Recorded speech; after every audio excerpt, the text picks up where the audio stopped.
So hi guys, I'm driving in a Polo GTI, and which I got since Friday, and it's now Tuesday and it's raining. I'm doing a little bit of a review. Oh, just hang on. All right. In the rainy city, winter time, 15.5 degrees and raining. Okay, just get my bearings.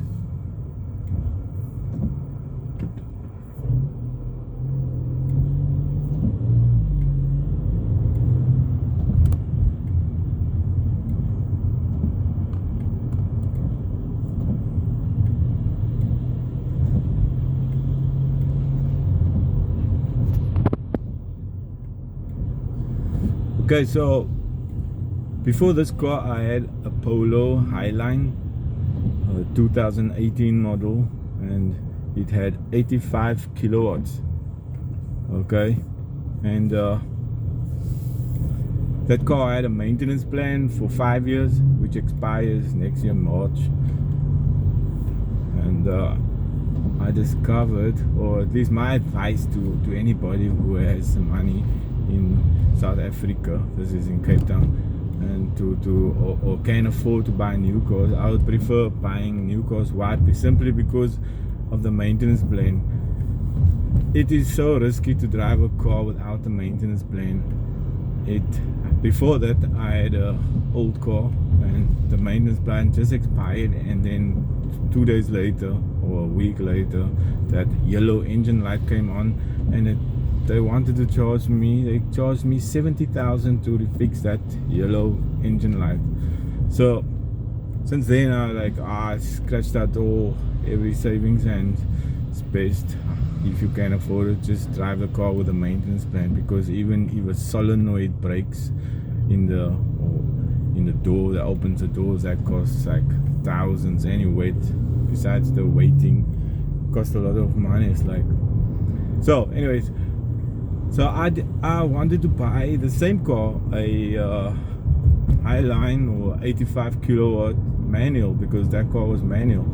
But now for some reason South Africa is not, or I don't know if it's in other countries, they don't have the 85 kilowatt in manual. They're only making it automatic, and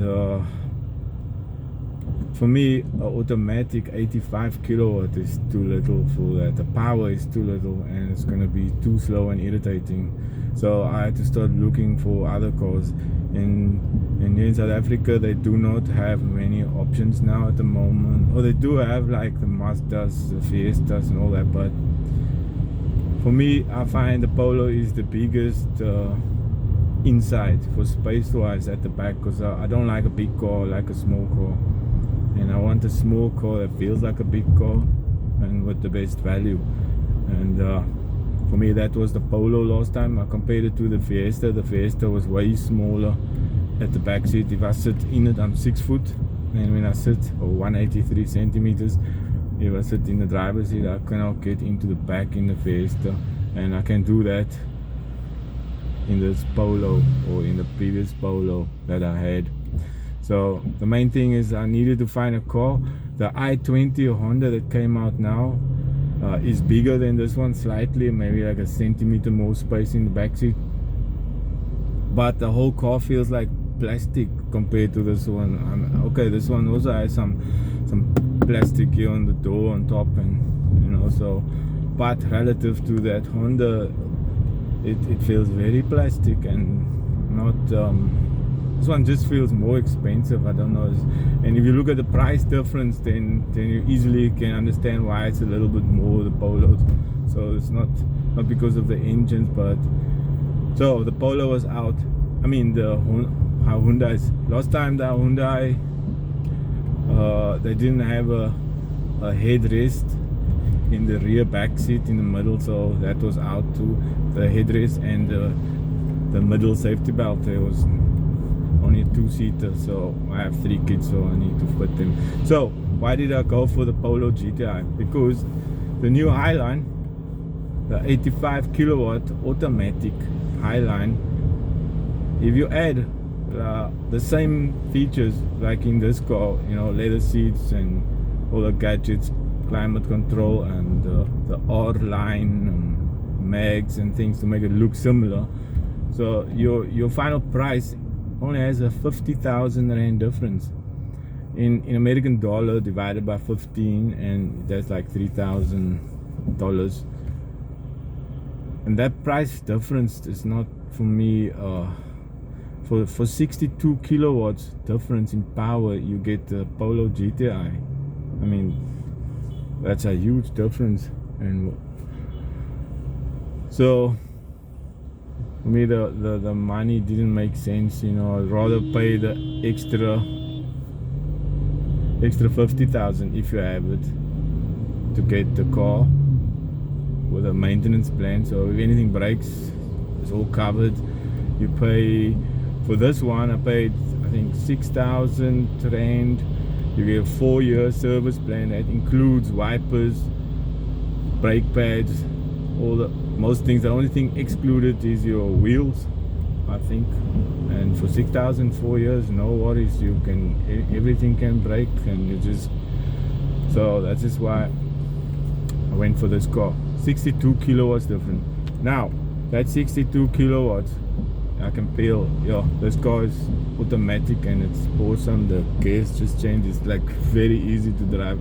I thought this is gonna be too what's the word? It doesn't react so fast on the accelerator, which is great. I was a bit scared that extra 62 kilowatts I'm just gonna kill myself. But if you look here in Cape Town, there's so much city driving. Like now I'm on my way to fetch my daughter at school, and I don't even get faster than 40 kilometers an hour. So what do you do with all that speed? So you drive in eco mode in the city, and it goes faster in eco mode than my 85 kilowatt Polo. At least it's not faster, there's more power. You can feel it, it's responsive, and it's just so easy to drive. And yes, so what did I discover so far in this days at Friday, Saturday till Tuesday? That if you're in eco mode, it's the only mode where you can coast. So we're not driving like now, and I take my foot off the car, is just coasting. It's basically like in idle mode. I think it's not using zero petrol. Okay, it's using that idle petrol, so it's not. But if you put it in normal mode like now, it takes quite quick to change. You can see the D now on there, and when it rolls, you get to 0 liters per kilometer. So there's like, I don't know which mode is better to drive in the city. At the moment, the start-stop is not working because it sometimes takes a while off to just switch the car on to heat up or something, and then I can try it. It's not working yet, so it might come on like, I don't know when. In the old Polo that I had, if you go into car status, it would show you the start-stop option, and if its car is still heating up or if the battery is flat or something. And this one is less information, which is not cool. I like a lot of information and gadgets, but this one has the view. You can change it here in the front, so that's your like your standard traditional view, where you got your rev counter and your speed. And or you can have this one where there's almost no information, or that one there, which I prefer because here you can see your consumption. So my consumption now for 19 minutes of driving is 10.7, which is bad, but anyway, what can we do? The start-stop is not working now. Maybe the car is heating up or something. There we go, start-stop just switched on, so now it's on again. Don't know if you can see that the consumption in the middle is 0 now. Oh, and we're on normal drive mode, uphill, it switches on almost instantly and we can go. Love it. It's really fun to drive, and when you're on the freeway, which I'm not on the freeway, you can really accelerate in the sport mode. Wow, I just gave a little bit. Even in the normal mode, if I put my foot down, it changes down and it goes quite quick. However, when you're in the sport mode, which you can just press this lever here, and now in sport mode, it changes the sound of the car, and the gears it stays longer in the gear, so it really feel that. Wow, it just spun some wheels there very fast. Didn't even put it all the way down, but so now I'm just going in the drive, normal 4th gear now, rolling to the robot. In Cape Town we call them robots, not traffic lights. Quite strange.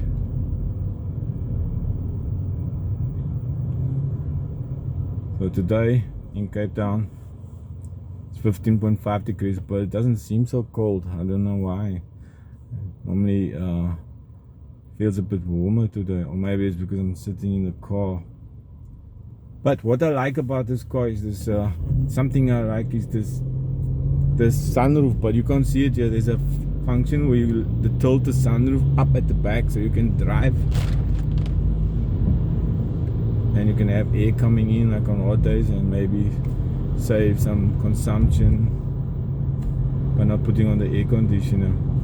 And the controls on the steering wheel, I saw another YouTube guy, he said that he doesn't like this controls because it's kind of a touchy thing, and I don't find it a problem. I actually like it. It's like the old one. I mean, I don't need to go through all the features, it's kind of standard, but in the old Polo I had a button where I can reset the cruise control, but this one here you have to switch on the cruise control or switch it off. So when you're driving and you want to disengage the cruise control, I just press the cruise control off, then it's off, and then I just press reset again and it will set it back to the place. So there's one less button on here for that function, and then there's another button where you can see some other functions like front assist, which helps you when there's like automatic stopping if the car is too close to you or somebody runs in front of the car. So I didn't try it yet. I don't want to try that function. It means I'll have to go quite close to some car, and if it doesn't work, I'm crashing, and this is not a sponsored car, so I'm not trying it, but I'm keeping the function on. Yeah, and your screens are almost the same like the other one, like the Polo, the Highline. This one has an extra performance monitor where you can select 3 different screens, your kilowatts, your G. I always see this in, I don't know what it means. So kilowatt is just what kilowatt you're using, and G is just what is your acceleration in terms of G. G is 10 or 9.8 meters per second, the power 2. And here you can change them, put you want. There's a function here for temperature, which I think is the oil temperature, and then there's another one which is just temperature, which I'm not sure what that is. Could be the water temperature, I don't know. This is very confusing. One has like a kettle on it, and the one has, I have to look it up in the book. I didn't do that. So that's different there. Your radio, media, all that's the same. But I think the sound system is slightly better in this car than the other one. Very slightly. The bass seems a bit deeper, and your clarity, so you have your normal app connect and all that other stuff, so that's the same. I didn't get the navigator. It's too expensive. It's like 13,000 I think, and I can navigate on my cell phone. It's faster, and everything is on there with the app connect. So with that function you get the wireless app connect. So now it's still via the USB cable, which is fine. and also the cordless charging is also not here because it comes with that function. It's not necessary. You get your USB cable and you can charge it. Yeah, so for now that's about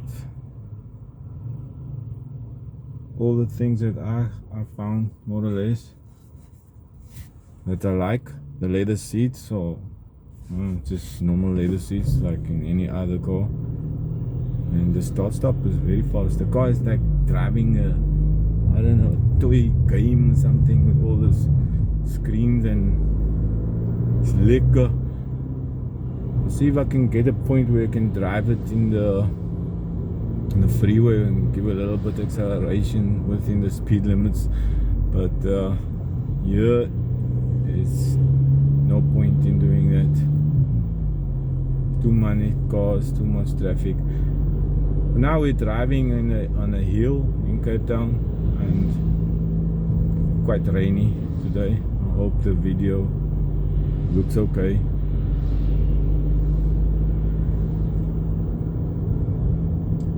I'm gonna put on here and put on my favorite for today. I like that clock for today. Can you see it? Yeah.